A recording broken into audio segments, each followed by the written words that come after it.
Welcome to Restricted Views, Everton Fan TV. We are here once again on the cusp of another massive game for Everton in the run into the end of the season. It's Everton versus Arsenal at the Emirates, Wednesday, 1st of March, 7:45 kickoff.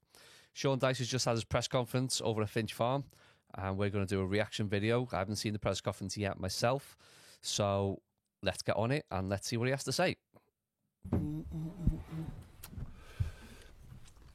Hopefully some good news with injuries. Afternoon everyone, welcome to our pre-match press conference to preview our game against Arsenal. We'll start off with Vinny at Sky Sports. Sean, only Man City have beaten Arsenal at the Emirates in the Premier League this season. Newcastle and Brentford, the other two that have taken a point away from the Emirates. So how different is the test you're facing down there compared to your first game in charge here?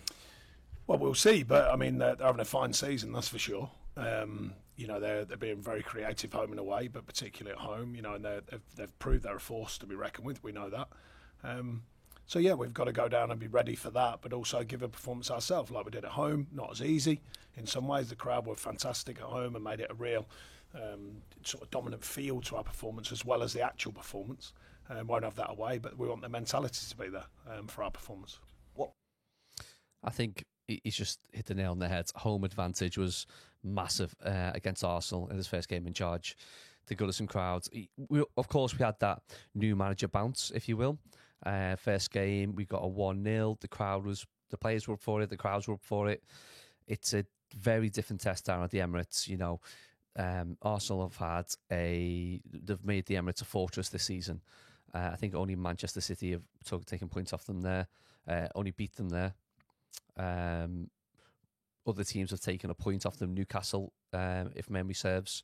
I think one of the team, Brentford, maybe. So, very, very difficult place to go. Mikel Arteta, like I said, has built a fortress at the Emirates. They don't drop points easily there. And it's going to be a very different game to the one at Goodison Park, that's for sure. What positive news can you give us about Dominic Calvert-Lewin? He's hoping. If any. Oh, no, he's recovering.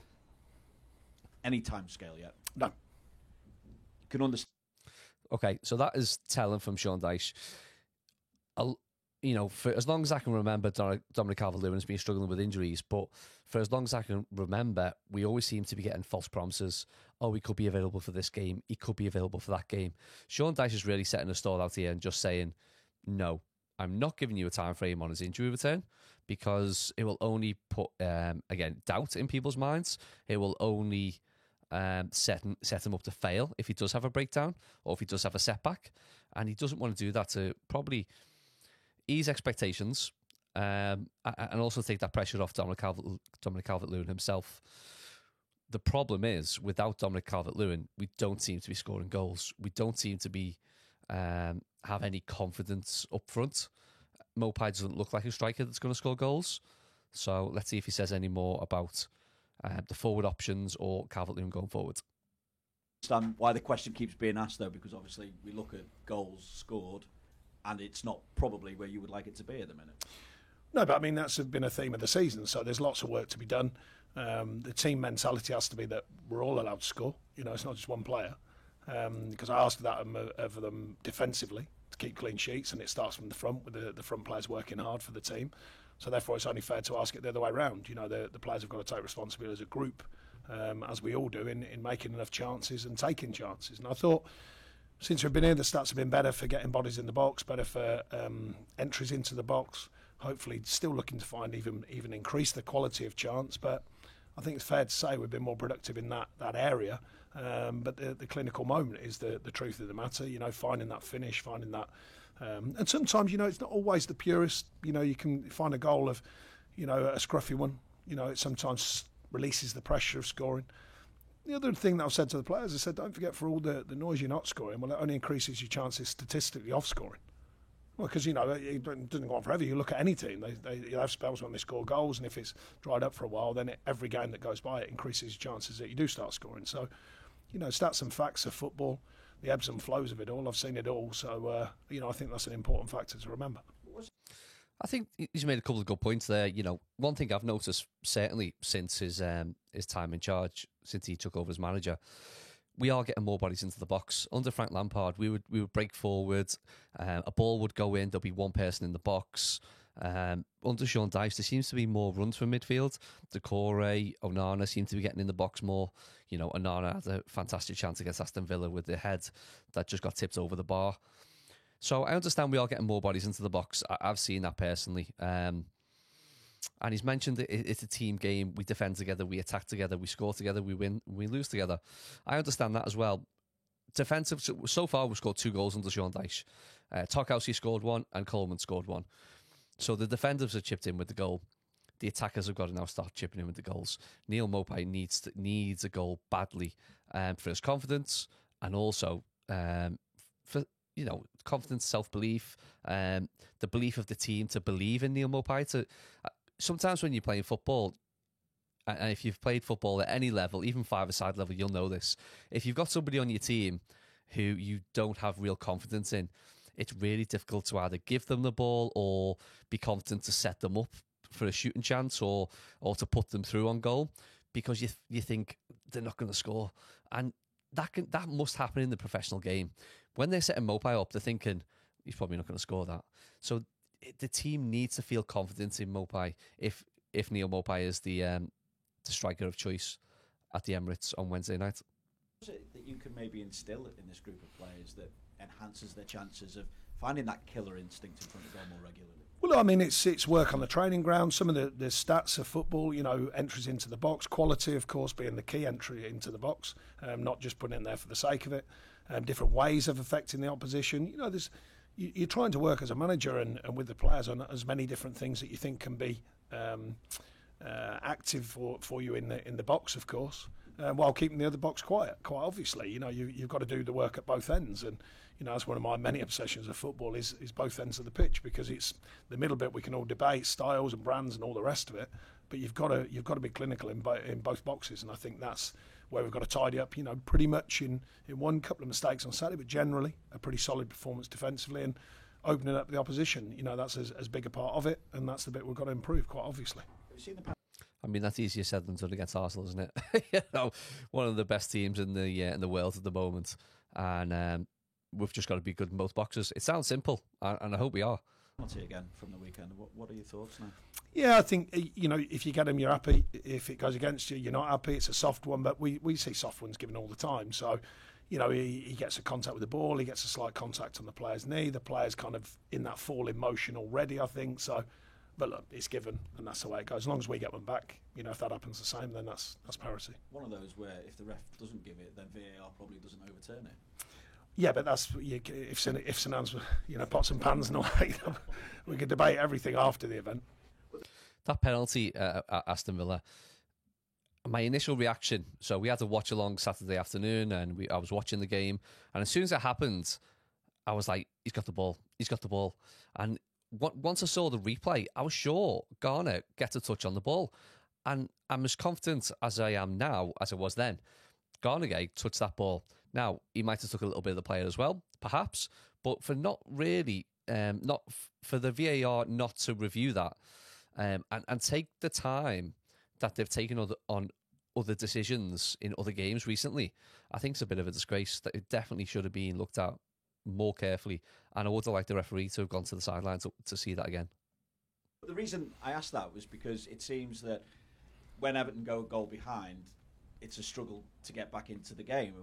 I think Man City, obviously, Demarai Gray scores a great goal. It's an equaliser. I think the only time before that this season was at home against Nottingham Forest as well. So, what are you working? Well, we don't against? score It feels goals. like there's a big hurdle to. That's why we don't get back in games, because we don't score goals.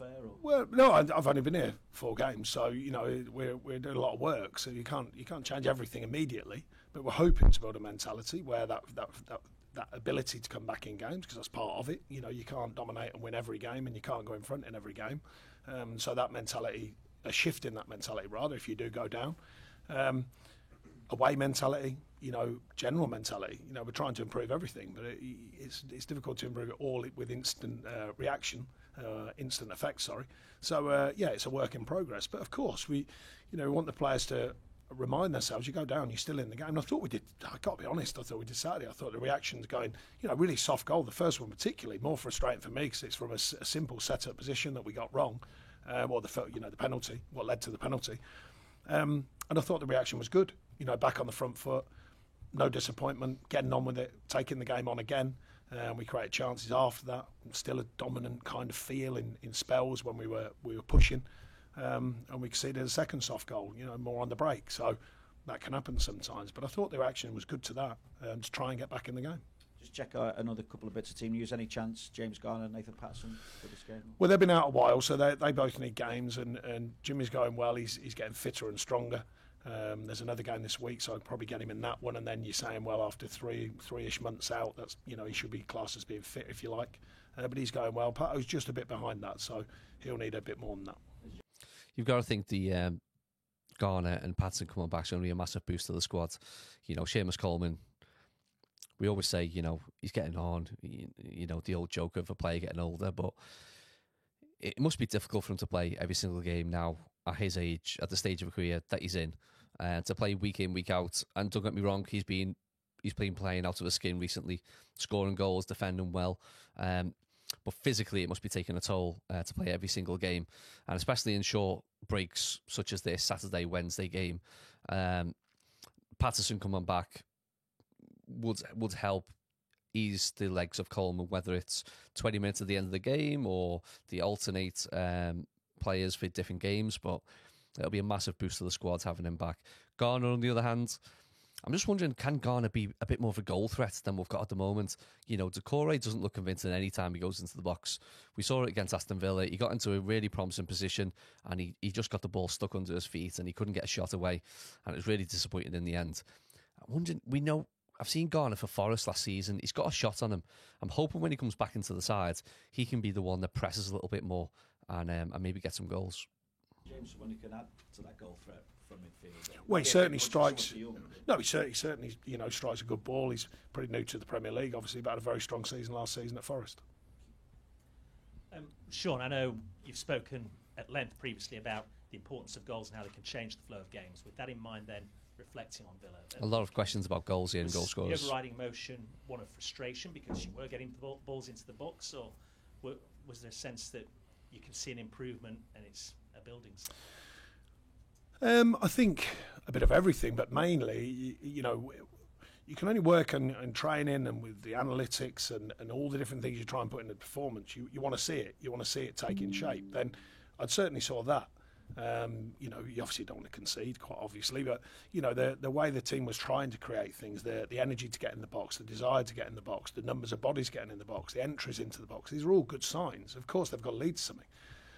Now it's about the consistency of the values of the team to continue doing that, because over time that will pay you back. It didn't pay you back at the weekend, but it will over time, and that's what you're working towards. So, I think the belief in that and the continued application to do that, and then the moments of quality, of course, on top of that. But so there are good signs of that. We didn't get a result that we wanted, of course, but there was good signs of the general performance and how we want to try and move the team forwards. Is that the challenge for you right now in this position, getting that message across the players? Because I know, speaking to you at Burnley, that you're a big believer in your analytics and percentages and what can be achieved. But if you're a team like Everton at the moment that have been, fighting against the current a little bit for most of the season, it can be difficult to get it. Yeah, but that's the challenge. The players know that. They know that we haven't been scoring freely all season, and we've got to adapt and change and ask as many questions of the opposition as possible. And I think we are beginning to do that.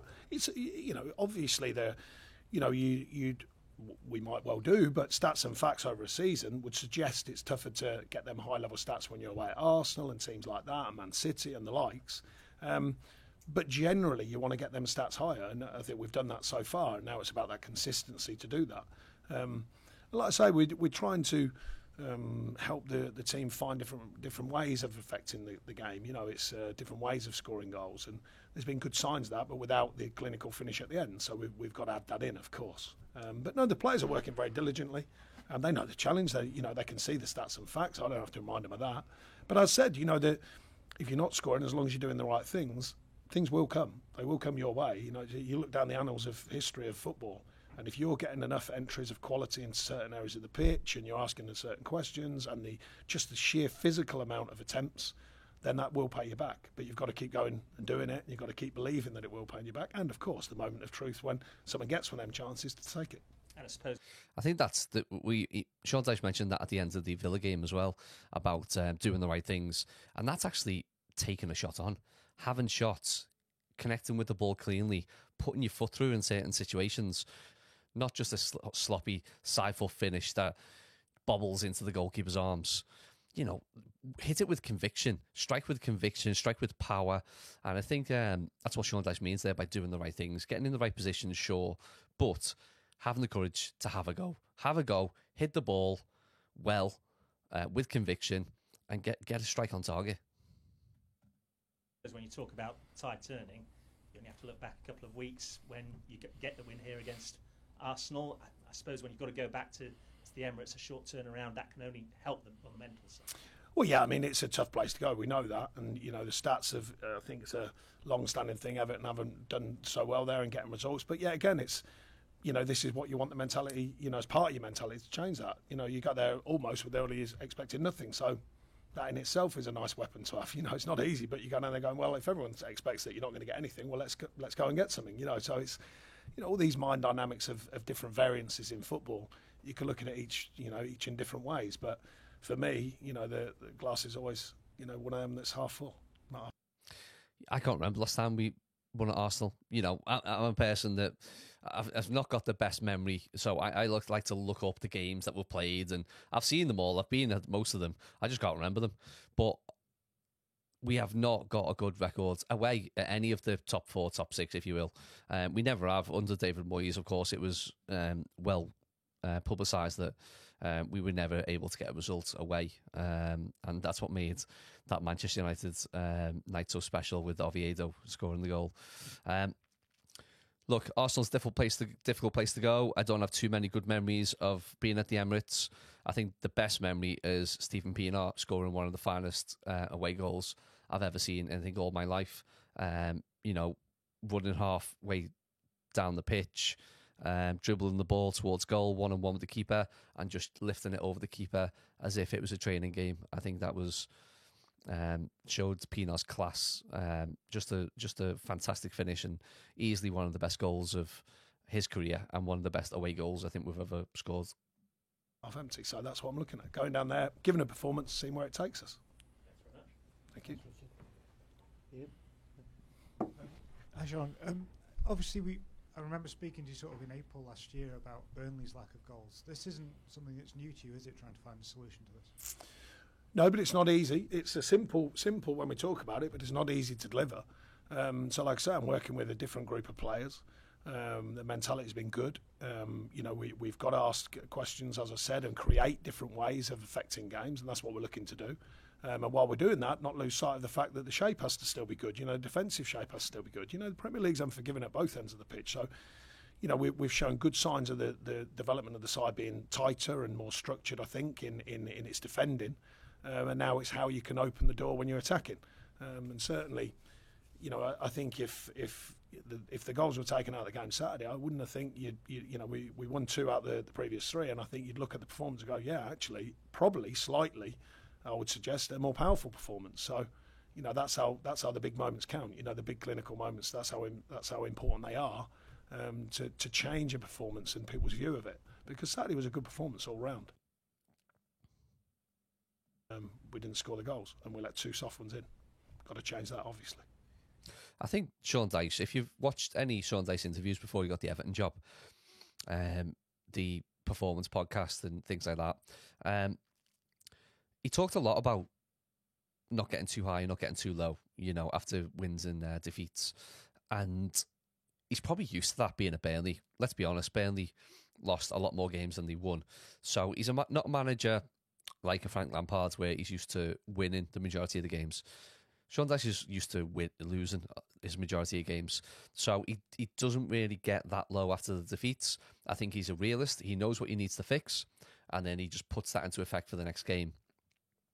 In turn, he doesn't get too high with the massive wins. With the 1-0 at home to Arsenal, he wouldn't have got too high on that. He would have just turned it back round and said, okay, we go again. Same effort, same desire, and let's see what we can do. And I think that's really important for this Everton team at the minute. You know, we're an emotional bunch of fans. We're an emotional football club. And the players sometimes need to remain level-headed and just have a lack of emotion at times. That doesn't mean they don't try in games, but they just go into it each game in a professional mindset of it's just another game. We need to go in, play our game, stay rigid, stick to our principles and play. Manchester United did that, I think, against Newcastle in the cup final yesterday. They went into that game almost figs and almost like it's just another game, not getting too caught up in the emotions like maybe the Newcastle fans and the Newcastle players, because it had been so long since they went into a final. You could see that in the players. They almost wanted it too much. United went in almost like cold-hearted professional footballers, and they just played the game and they won. And I think that's what Everton needs sometimes. You mentioned in previous answer the away mentality. Everton haven't won an away game since sort of early October. I know that's a lot before your time, but what do you see in the players that maybe needs to change in terms of that mentality? Well, I think it's going into these games with the belief in what we do, mainly the consistency. The consistency of performance home and away. It's well known, apart from the pandemic season. It's well known that most clubs have a stronger home form. All kinds of scientific reasons, higher testosterone and stuff like that in players from playing at home because of the home crowd and all kinds of different things. So, but at the end of the day, you can still have good away records by structuring the team, by suggesting that, the team have to maybe work in different ways. But mostly the mentality is important. You want players to go down away from home with a strong jaw and a strong mentality to what it's going to offer you. And I think that's something that we've got to build here. And like I say, we're in the early processes of doing that. But having that ability to go away and still deliver on a consistent level and with that edge, because it's important, particularly away from home, to have that edge in your play. At home, the crowd can help give you that edge. But when you're away, you have to bring it in through the collective on the pitch. And I think that's important. And you said as well you can use it as a weapon when people maybe don't expect, to get anything at Arsenal. Do you ever look at games as a free hit? No, I don't personally, but what I'm suggesting is not really a weapon. I was suggesting that from the outside, due to the stats and facts, and you're going down to Arsenal, they're currently, having a terrific season. Most people would suggest that it's unlikely you get a result. What I'm saying is that can in itself bring a bit more freedom to the group and go, well, if no one thinks you're going to do anything, but that doesn't mean we don't. That means we'll be going down there, certainly with our eyes on the prize and delivering a performance that can get something. So that's the intention from my point of view, and that's what I want the players to do. Thank you. Okay. Any further questions in the open section before we move on to the papers? No?